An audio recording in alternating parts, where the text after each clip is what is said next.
Hello, everyone. I'd like to introduce myself. My name is Fred. My last name is Beam, Fred Beam. This is my sign name. And I am the outreach coordinator for the group that's known here on campus at RIT as the Sunshine 2.0, and which is a theatrical group that tours around the country.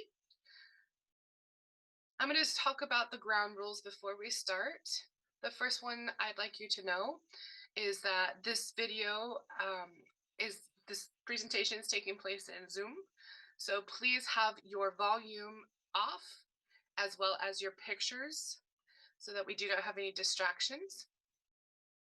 If you do, however, have a question or comment, please feel free to click the reaction button by raising your hand. And that will be the signal that we will let us know that you have a question, at which point in time we will then call upon you. If you have other comments, please type those in the chat for everybody to view, and we'll be able to read and respond to those accordingly. Enjoy the show, and I'm now passing the ball on to the next person.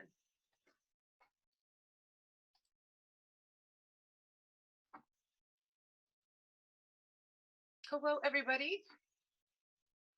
My name is Arthur. I am the Sunshine 2.0 tech individual that's running the Zoom meeting behind the scenes this evening.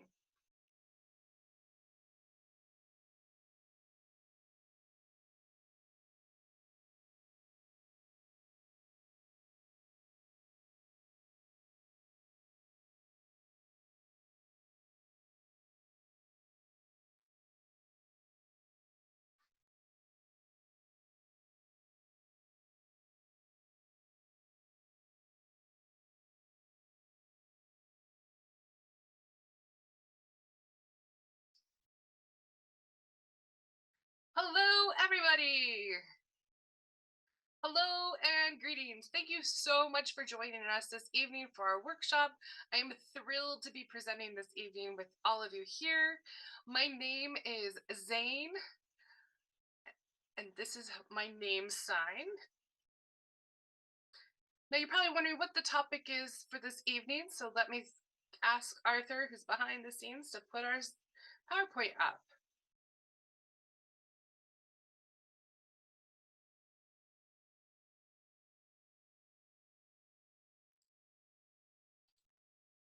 All right, so the topic for this evening is known as the Deaf Pakistani Trailblazers in STEM within Pakistan, as well as not only in Pakistan, which is how we sign Pakistan right here, but also here in America, the United States.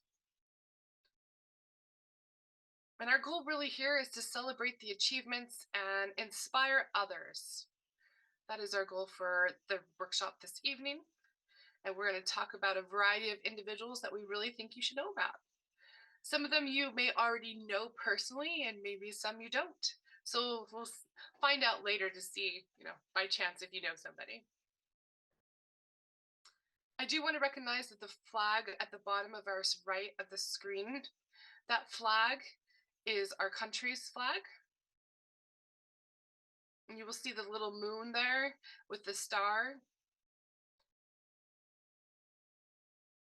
That moon and star has meaning behind it associated with the country of our religion, which is Islam. As you can see, the sign Islam also has the crescent shape of the moon. Some of you may be wondering about recently the holiday that is happening this month known as Ramadan. And we just started that, Ramadan, and we just started that. And so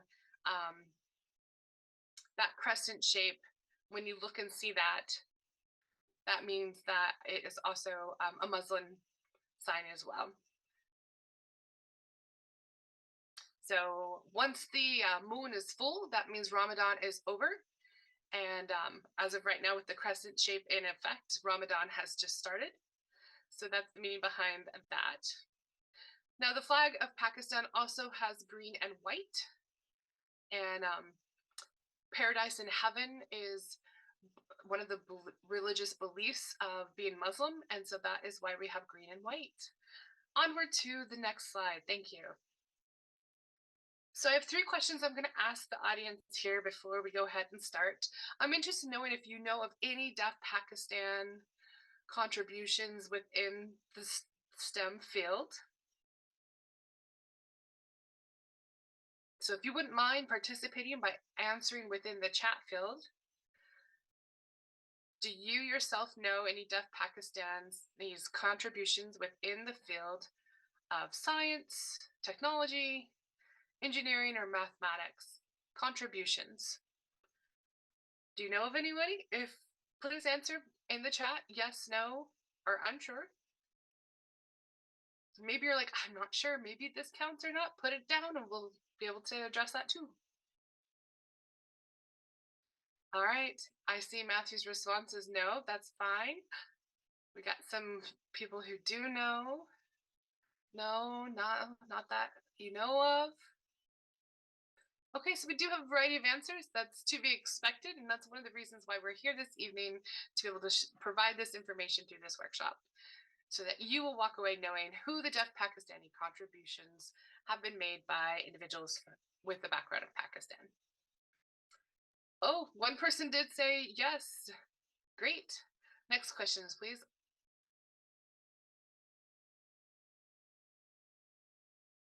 So the second question, please answer once again in the chat field. How many deaf children are currently living in the country of Pakistan? Ah, Arthur hit the wrong button. Okay, fair enough. We've revealed the answer. Some tech issues have unfolded. Well, now you know the answer is 1 million deaf children are residing currently in the country of Pakistan. 1 million people. And that seems like a lot of, a lot. And that's really not, though, compared to the number of individuals that are in Pakistan. We have about 300 million people here in the United States, but in Pakistan, they are quite overpopulated. So again, it's a small percentage, 1 million individuals that are deaf compared to how many are deaf here in the United States, just because they're more populated in Pakistan. So, all right, next slide, please. This is the third question, our last one for the time.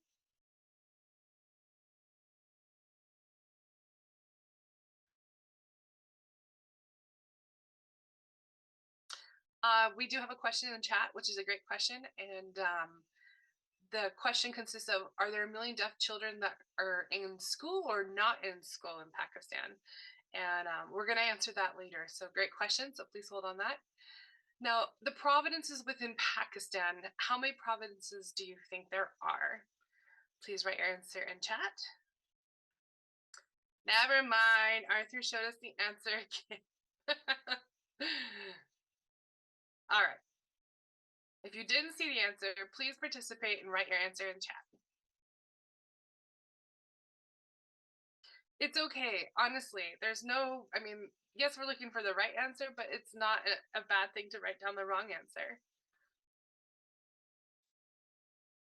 When you first think of this country of Pakistan, how many provinces do you think? Like the United States has 50 states, so how many do you think within the state of country of Pakistan? All right, so we got a selection A, B, C, and the answer is there are 4 provinces within the country of Pakistan. This is the sign for province, and there are 4. All right, next slide, please, Arthur.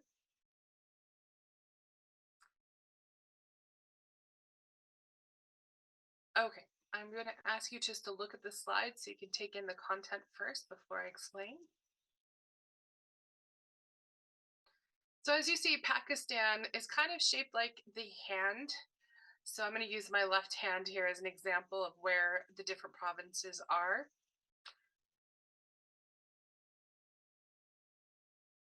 So I'm doing it backwards. Okay, over here on the right, all right, your right, my left. Okay, my right, your right, that is known as East, which is where India is located. And that is obviously a different country. East of Pakistan is India. North of Pakistan is the country of China. On the west, we have this country known as Afghanistan. This is the sign for Afghanistan.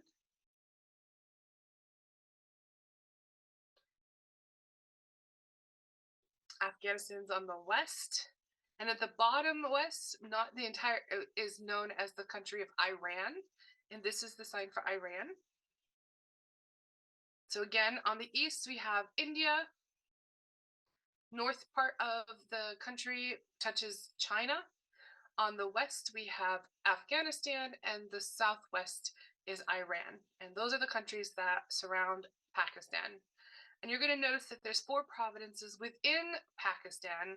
That being said, that they are being controlled by one representative that was elected, whereas another portions of the provinces are not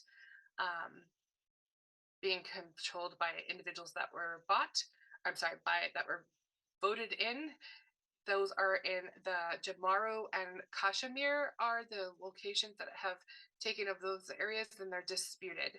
So we have leaders that are taking over those areas that were not voted in as a democracy, as you would expect here in the States. And unfortunately, a lot of people from other countries, such as Palestine, this is how we sign Palestine. A lot of people think that when you sign Pakistan, that is the same sign as Palestine.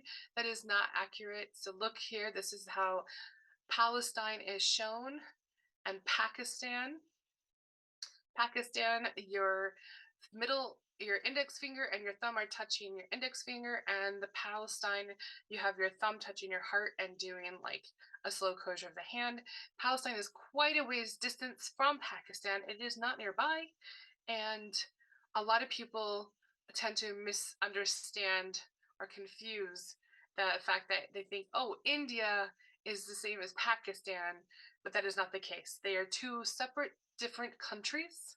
They just happen to be neighbors to each other. So again, Pakistan and India are different countries. So thank you for going down that history lesson with me.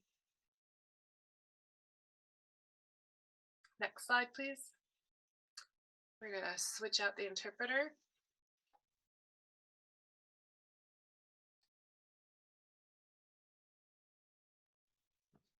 Next slide, please, Arthur. Okay, so I'd like to talk about our goals today.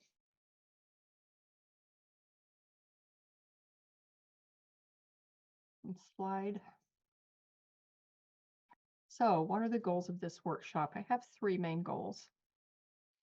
And the bottom line of the workshop is that I want you to learn and have more awareness about deaf Pakistani people, because it affects us in our lives every day. So who are these important people that you need to be aware of?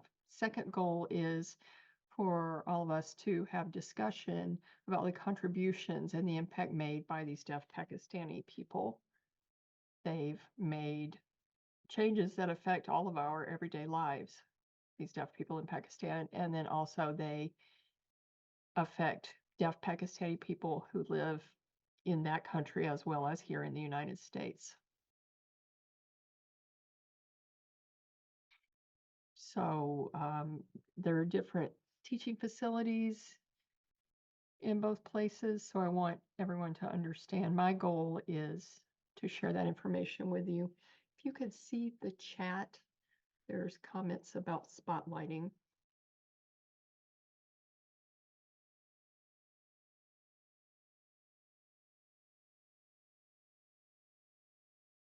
So the interpreter and I are already spotlighted.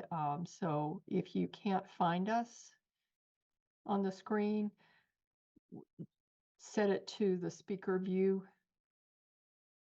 So up in the top right-hand corner of Zoom, it says view and then choose speaker. Choose speaker. And when you do that, you should be able to see both of us.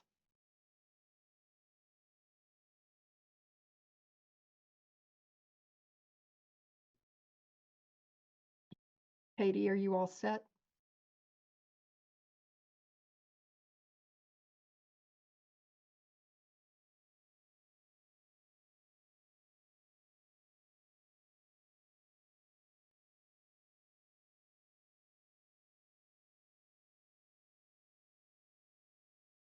Okay.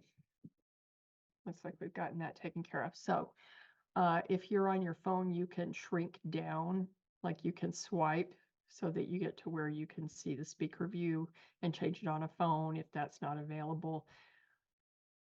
So you can swipe around on your phone until you find the view that you need. Okay. Next slide. I want to talk about the disability laws in Pakistan. So there are four. Three of them are laws that are in place at this time.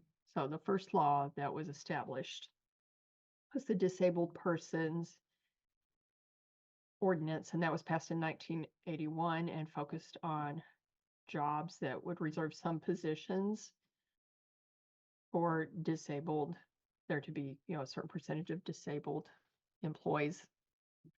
The second one was in 2002, and that was the National Policy for Persons with Disabilities. And so this was a policy that was developed to make sure that companies and organizations and different institutions in the country would follow this to try to promote access for people with disabilities in education, healthcare, and employment. So that was the goal. It's not a requirement, it's a strong recommendation. So, and then the most recent one was in 2020, which protects the rights of persons with disabilities Act, and that prohibits discrimination against anyone with a disability in any field, public or private sector. So government, education, schools, all the different aspects of society. Every day it is illegal to be discriminatory. So this is new, only 3 years old in Pakistan, this law in 2020 that banned discrimination. So prior to that, the focus was more about trying to fix the situation and enact change, but it didn't address discrimination explicitly. But now they've made it more clear that discrimination is illegal. So this is recognized by the Pakistani government, and Pakistani Sign Language, PSL, which is their own language, is recognized by the government. So the government, is not yet recognized by the government. So that is still, it's something that's actively under discussion. Now I'd like to talk about the education system for deaf children in Pakistan. What's that like? You're probably curious. Let's find out. In Pakistan, as we said, 1 million deaf and hard of hearing children live in the country, and only 5% of that 1 million students, so it's this big group, only 5%, a very small percentage, are in some kind of school. That's a staggering number. That is a huge barrier to these children's education. It requires a lot of work. The schools for the deaf also strongly promote the oral approaches where there's lip reading and listening. And also there are organizations for those with hearing loss. So the policy in place encourages reading lips and speaking, and that is a system that's been in place for many, many years.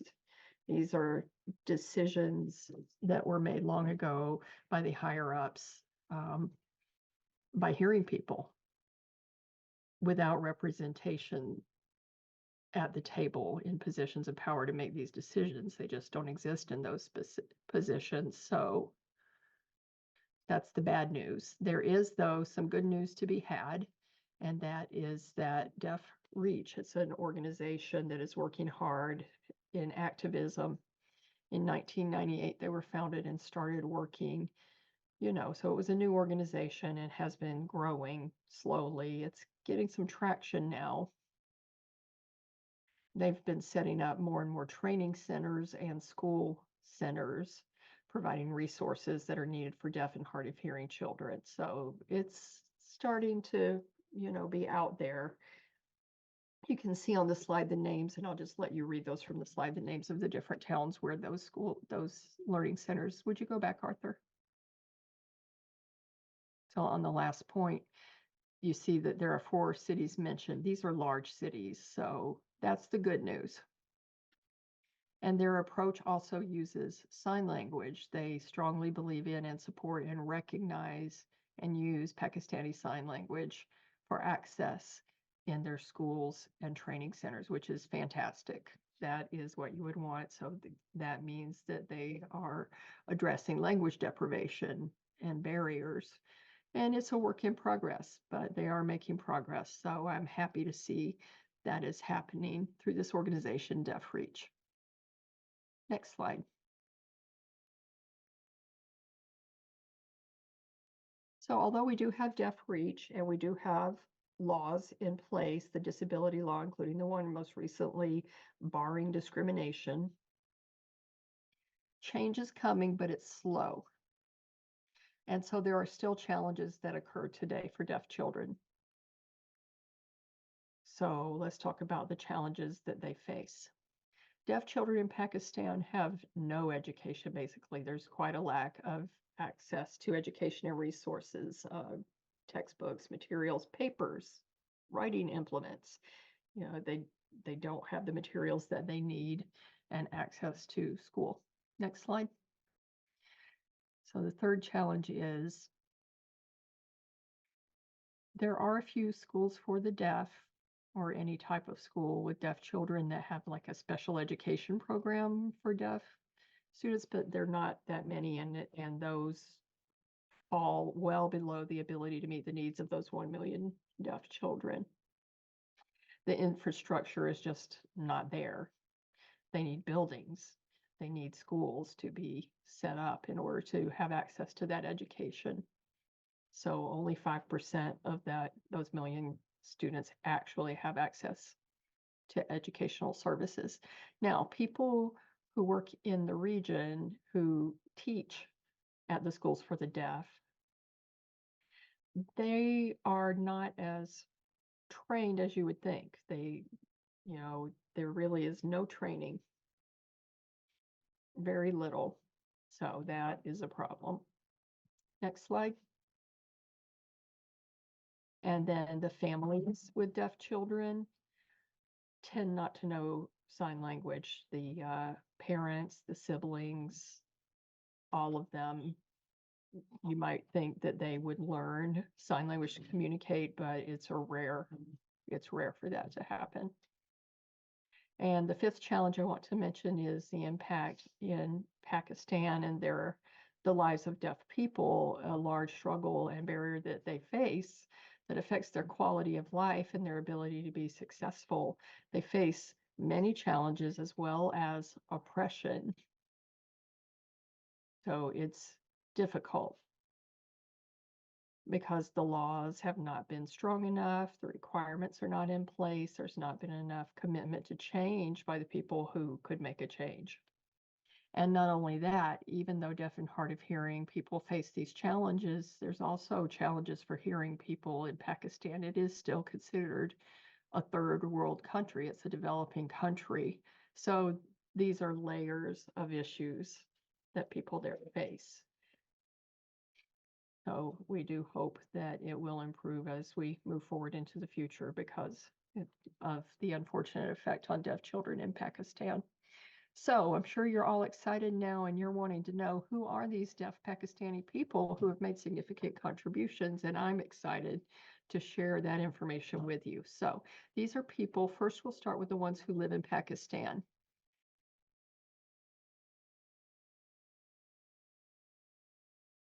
So this picture shows Kashaf Alvi.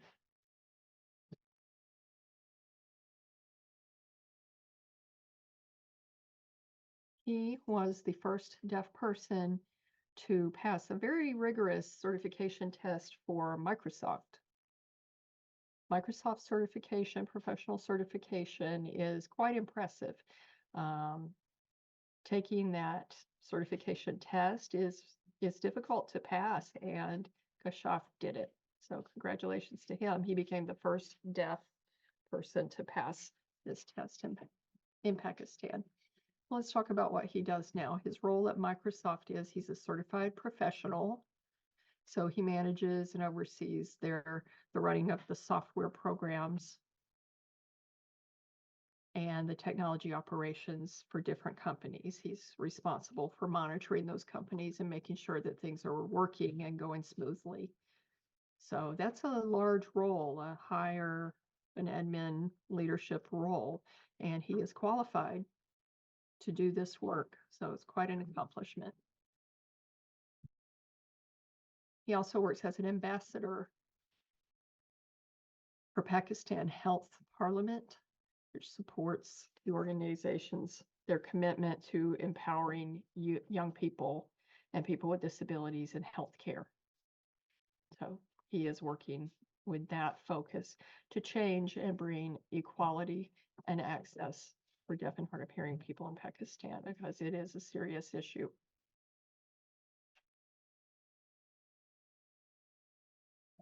Kashaf was, well, first there was a lady there. There was an event that happened.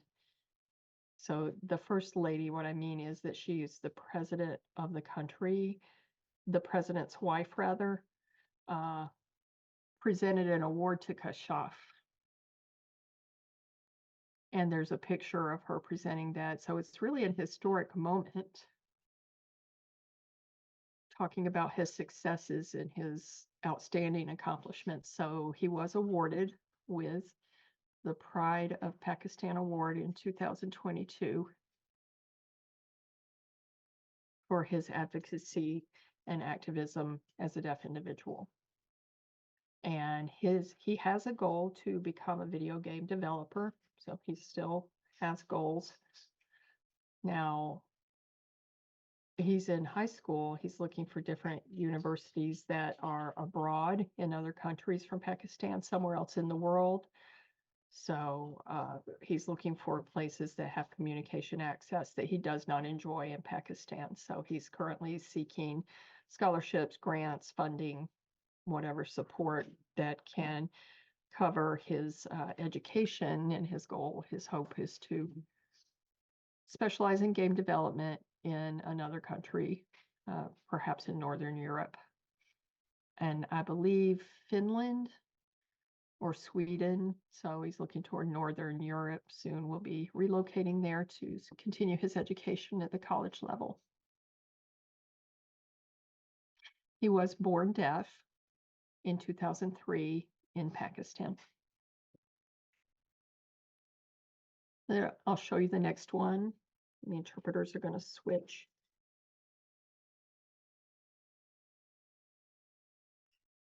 You can back it up, please, Arthur. You could spotlight Nancy, please. Thank you. Our next individual we're going to talk about is Miwish Sharif.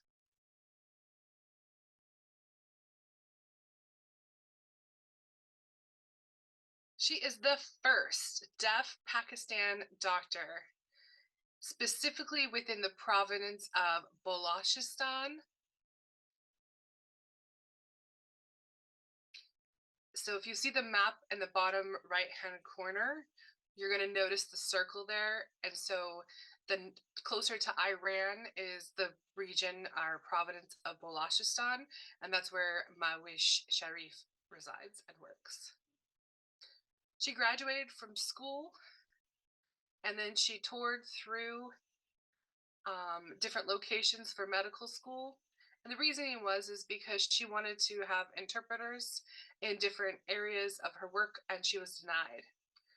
So she had to go and take the board examination, and she had a hearing aid, and she was using that on it every day. And the professor that was there said, you need to remove your hearing aid. That is not acceptable during the test, because it's suspect that, it might be somebody giving the answers, or she might be seen as cheating because she's taking a test. And so they refused to permit her to take the exam with the hearing aid.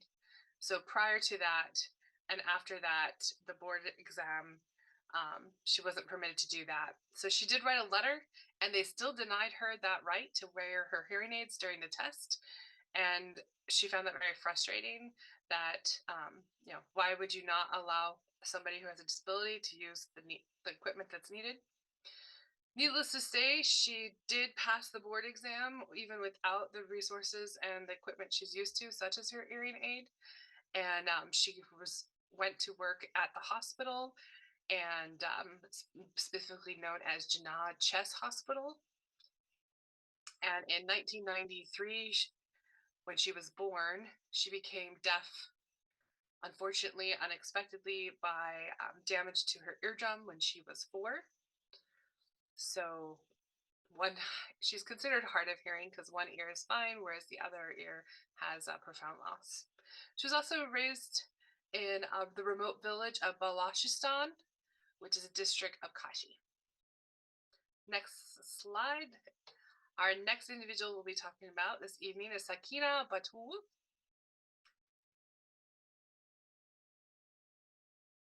Now, Sakina is the founder, actually co-founder, of DigiDef.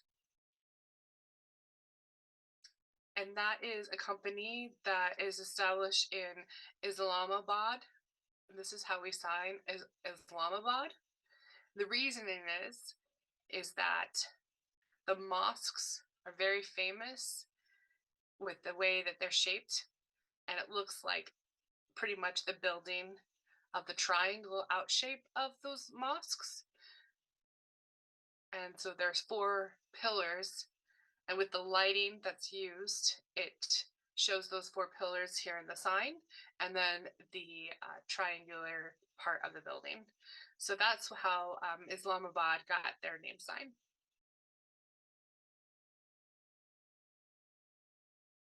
Now, Sakana Betul, she used inclusive recreation activities such as yoga and meditation while pursuing her education associated with setting up DigiDef.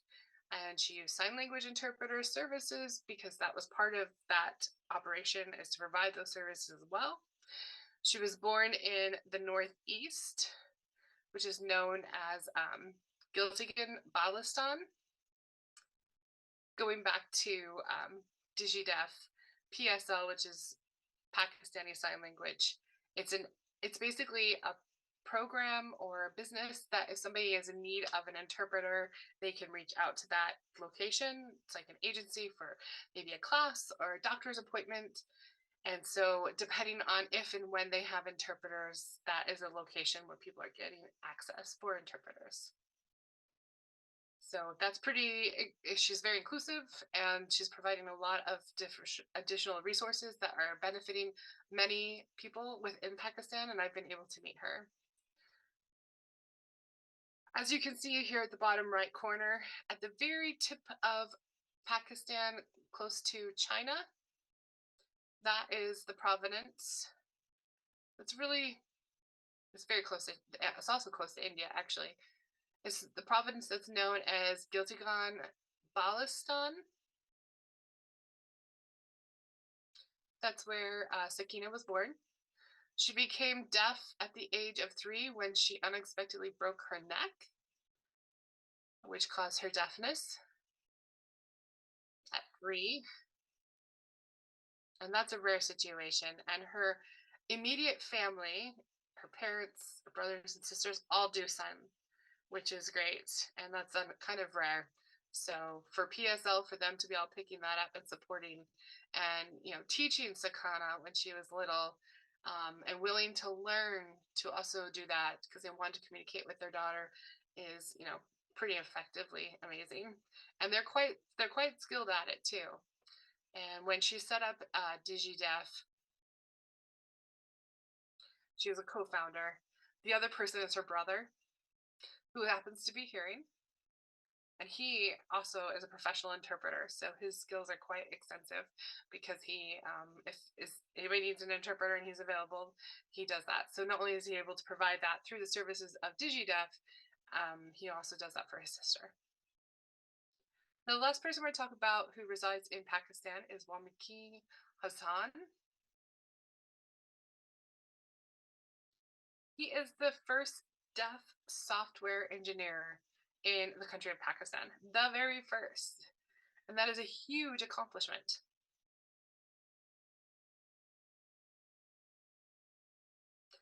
he went to the school and had some access with, some captioning, note taking, a little bit of that, this and that, and pass. And then he went to New York, where he studied and pursued his degree in technology, specifically computer engineering technology. Upon completion of graduating from New York State College in 2012, he went back to Pakistan, and he was a bit disgruntled because he wasn't happy with the jobs that he was getting, and he decided to set up his own business where he has now since become the co-founder for Deaf Talk, which is a mobile app, and it's the first that has been seen within the region of Islamabad. And basically, it provides access for individuals who want to have access to an interpreter. So that is, again, Deaf Talk, and it's a very successful mobile app. A lot of people use it. It's taken off quite extensively. A lot of deaf people are learning about it and they're like ecstatic. Finally, those barricades that they've been experiencing for quite a while are disappearing because they're finally getting access. And it's really a very popular app, and it's spreading throughout the entirety, not only of Pakistan, but it's going out into India as well as China. And so it's starting to have quite a bit of influence elsewhere into other countries where they are also struggling to get interpreters. So it's really becoming a huge benefit, and it's made its way all the way into Europe. So it's a big step for a revolution for people who are living in the second or third worlds to be able to finally have access to what's happening out in their communities and be able to find individuals to support them in what they want to pursue. So the last group I want to talk about are Pakistani Americans. These are individuals that live here in the United States. The first one is Asma Shaki. Maybe some of you know Asma. She recently graduated from here from Rochester Institute of Technology, and yeah, she's quite impressive. The reason why she is famous and is going to be on the scene for a while is that she is the first deaf Pakistani to pursue a PhD in organic chemistry, which is just unreal. Right now, she's still going to school. I believe she's in a 5-year program pursuing her PhD, and she's only 2 years in at this point in time. She's currently working at NYU, New York University, and she entered in, I believe it was 2022. She also is working on doing research as an assistant in Harvard University. So she did that for 2 years, and she's done a lot of other things associated with her major being biochemistry and biomedical sciences. So yeah, she's quite impressive. Now, Asma's family is a Pakistani family. Her parents are from Pakistan, so her parents still and family and siblings live there. So when she was born, I'm sorry, the family themselves are deaf, and when she was born, they actually left Massachusetts. She was residing in Boston. They were living with her grandparents, and the family decided that they would go to Pakistan. So she went to Pakistan with her deaf family, and she stayed there for about 4 years. And the family decided that upon learning PSL, which is Pakistani Sign Language, obviously she's picked up a secondary language. So she's easy to be able to communicate if you want to learn about Pakistani Sign Language as well as American Sign, because she is pretty much fluent in both. The next person we're talking about is Miriam Parasha.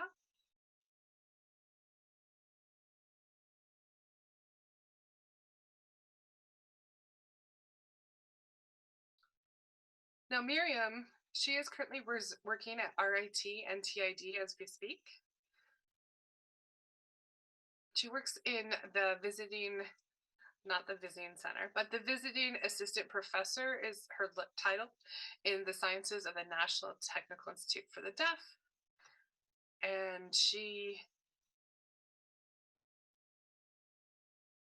prior to working at NTID in the Center of Health and Technology, She was doing a lot of research associated with the University of Rochester, associated with tech and health in the Department of Neurology at the University of Rochester. And she did get a college degree. She graduated with a degree in pharmacy from the state of Massachusetts in the College of Pharmacy and Health Sciences in 2017. She herself was born in Pakistan, then moved to Boston, Massachusetts, and the rest is history. Next slide.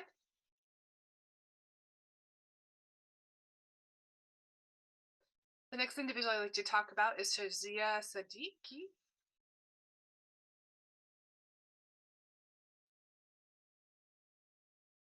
Shazia is the first deaf Pakistani American doctor in the entire country, which is a pretty big and amazing feat. She is currently working as a staff scientist at the Department of Obstetrics and Gynecology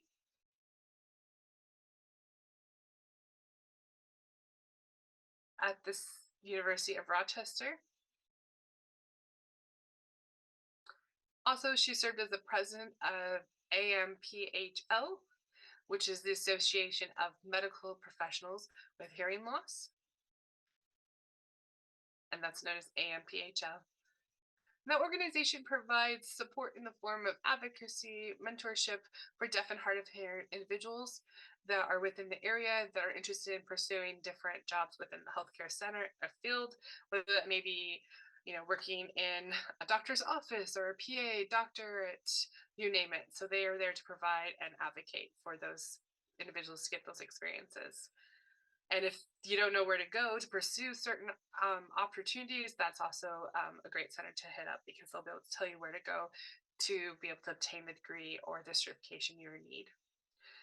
Now, she also graduated as a Doctor of Medicine program at St. George University School in Grenada, and that's a little bit of an island off the West Indies.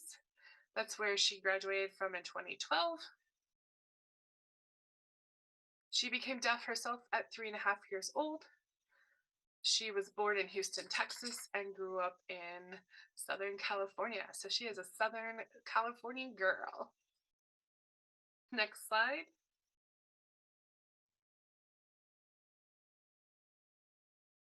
Last person we're going to talk about is moi, me, hello.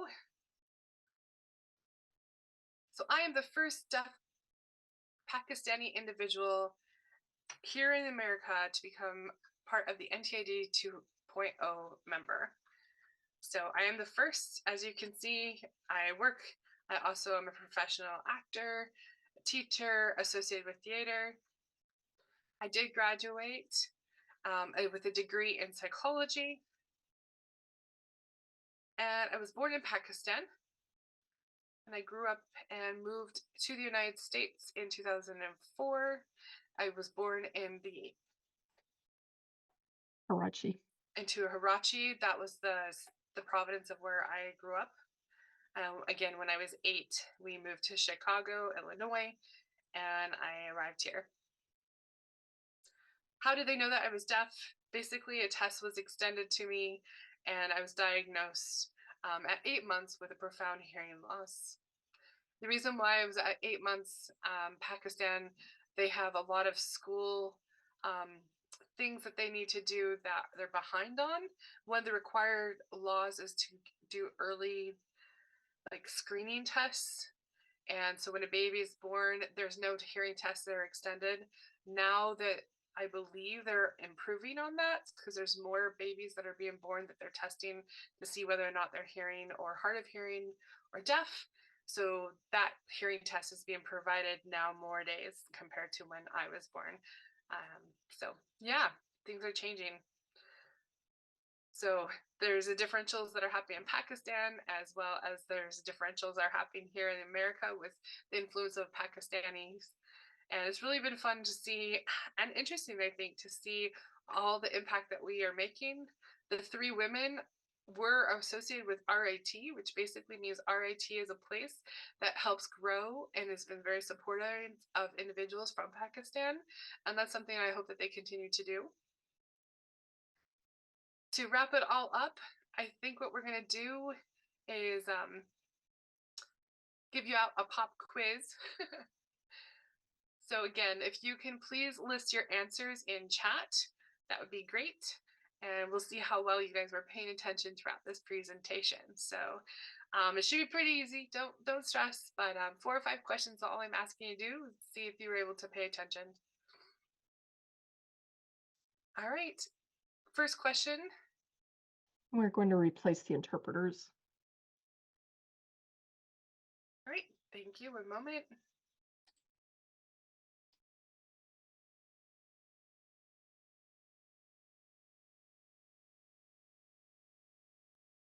Okay, so who was the co-founder of the company Deaf Talk? I see a B in the chat. Anyone else? Anyone else have an answer? What do you think? Take a guess. Don't be shy. More people. Take a guess. We got a B or a C. Come on, I want to see some more votes. I'm going to wait.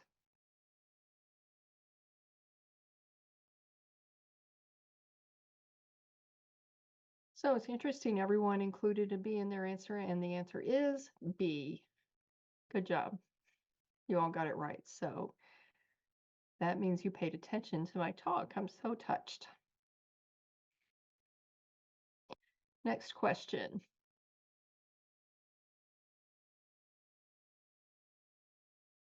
Which company created the first app that provided sign language interpreting services for deaf and hard of hearing people? Which company was that? I see some C answers. Anyone else?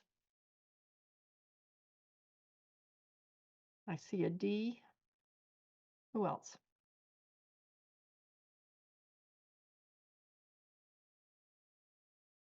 See some D's. Oh, someone changed their answer to a C. All right, the correct answer. Let me see. It looks like several of you did get it right. So most of you, about half of you said C, another half said D. So let's see what the answer is. There you go. Okay, last question. Who is currently a staff scientist at the University of Rochester? Let's see your guesses.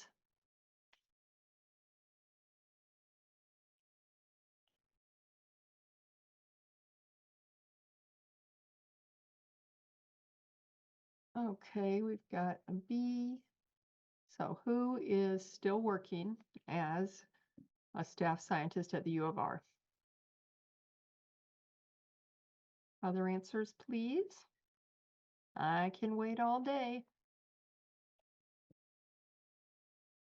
Come on, people. Okay, it doesn't have to be right. I just want to see some guesses. The C's and B's and A's, and the answer is A. Shazia Siddiqui. So she is currently working at the U of R as a staff assistant doing research. This is her name sign.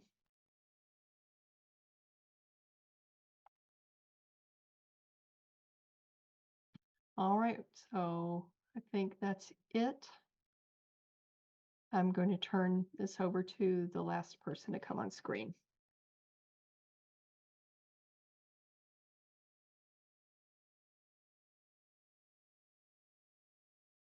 Wow, wasn't that a wonderful presentation about Pakistan?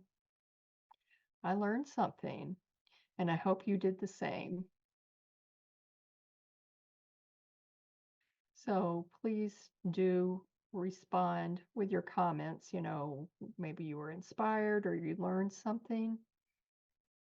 So now's the opportunity for you to ask any questions that you have. It's the question and answer period. And I want to make sure that you all have opportunity to ask questions that you're curious about Pakistan or deaf people there. So we're here to help answer those questions. So come on, you Sunshine 2.0 folks, including myself and also the coordinator. So there'll be 3 of us from Sunshine 2.0. Arthur. So let's see your faces. Hi, Arthur.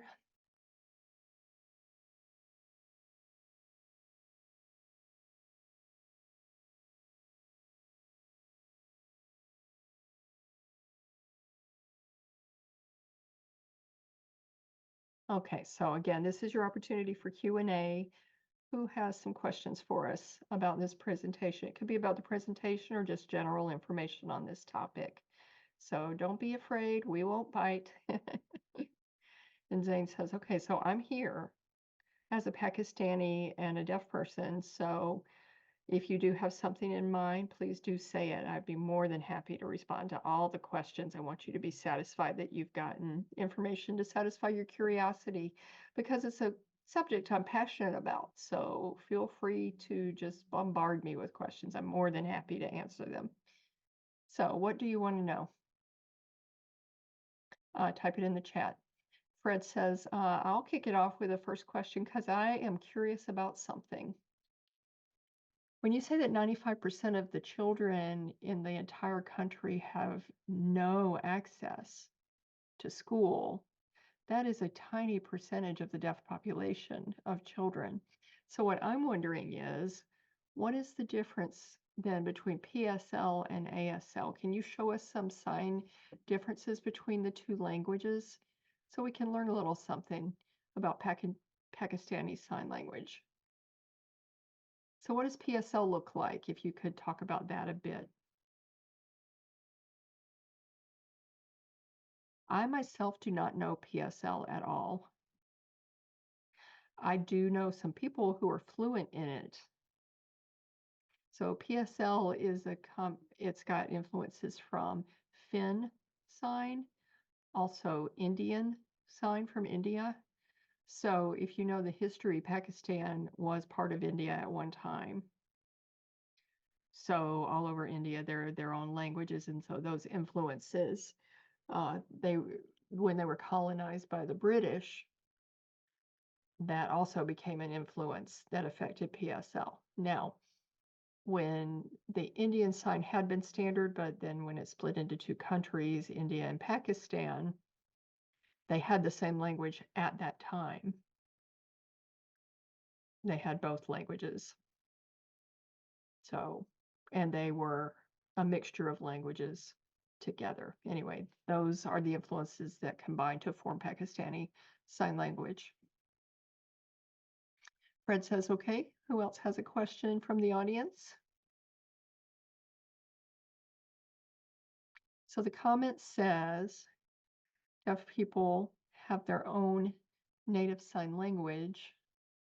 How do they understand lectures if they go to college abroad in a different country?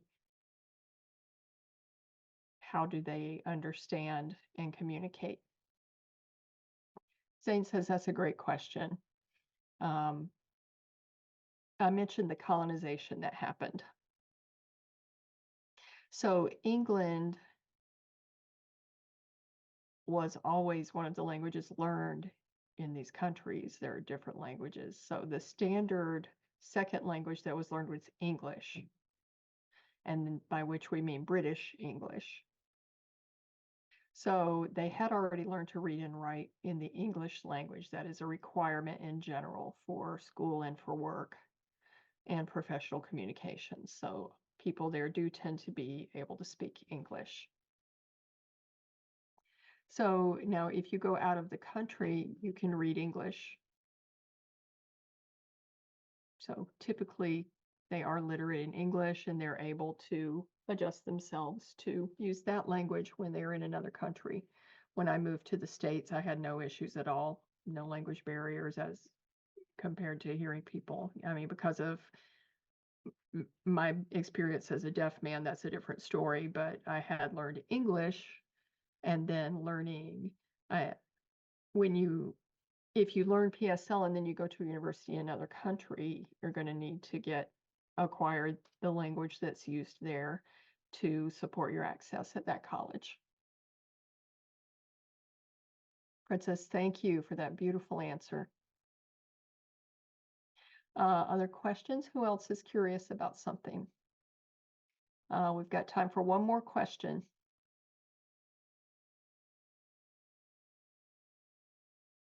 Okay. So if you're still thinking about it later and you think of a question, you can always email us and we can add the answer or put it on social media. So,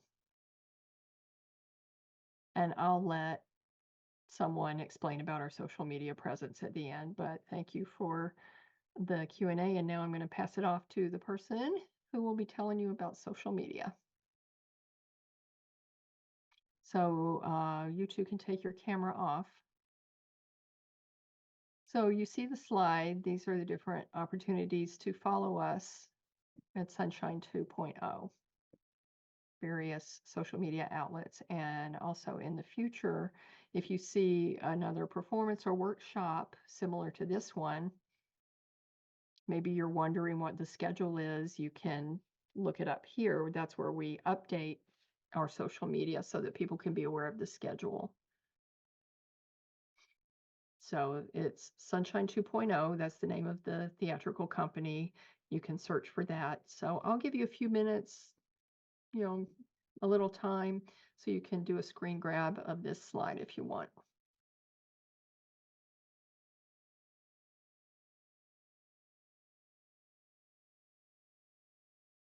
Okay, I've got my picture. There we go. Okay, so that's one part of the social media. Now, suppose you want to book Sunshine 2.0 for a workshop or performance. If you're interested in doing that, there is a link that you can also pick up and use that in the future if you want to choose us. Arthur, have you already posted that? Fred says, I have one more comment to make that just came to mind for me. I was saying I have one more comment. Want to make sure everybody's seeing me. Arthur, did you say you did put the link somewhere?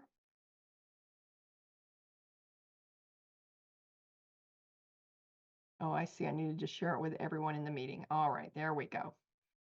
Now we have the link. That's funny. Yeah, so copy and save that link in case you want to book us in the future.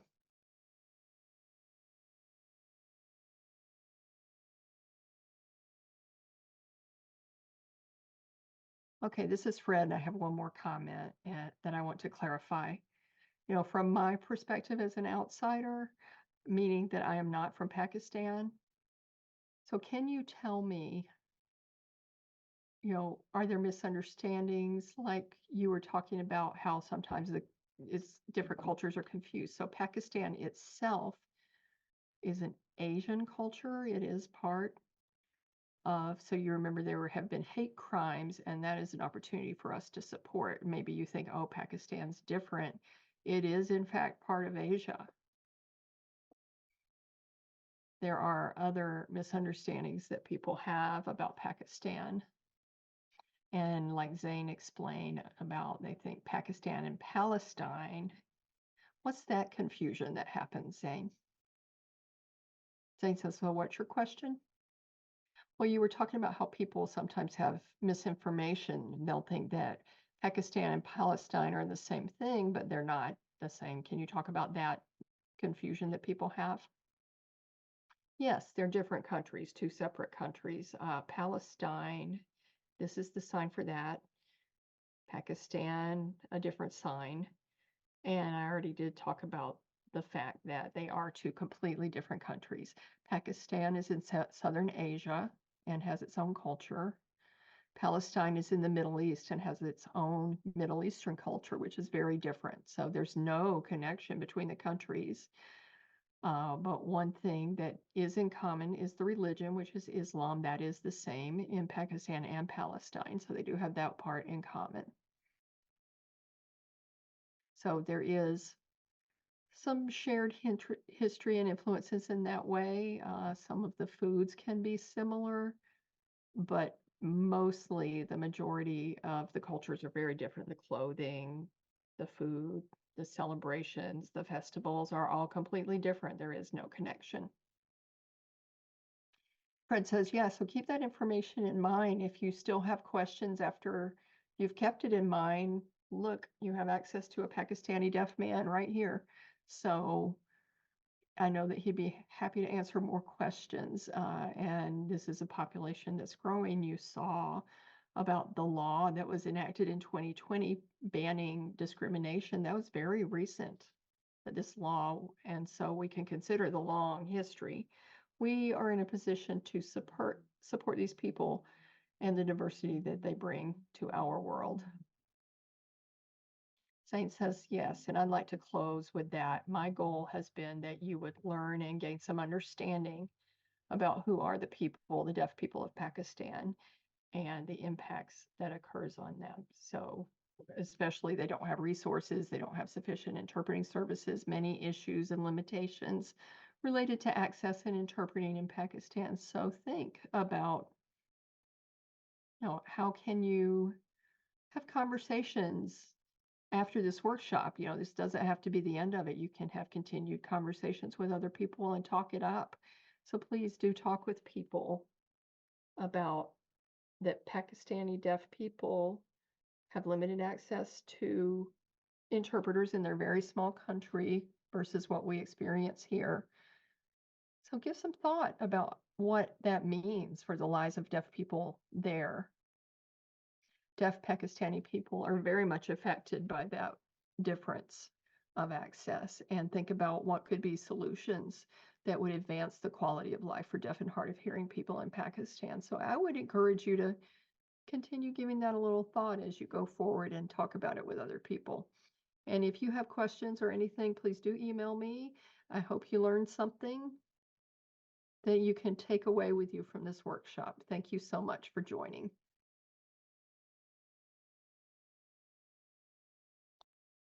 Thank you, everyone, for coming. This was an amazing presentation. I learned so much. Thank you, Zain. And thank you for those typing in the chat. We really appreciate all of you for coming. Thank you for this great presentation. Thank you to our 2 interpreters and our tech people, tech person, Fred. Thank you. Good night, everybody. I hope you get some good rest.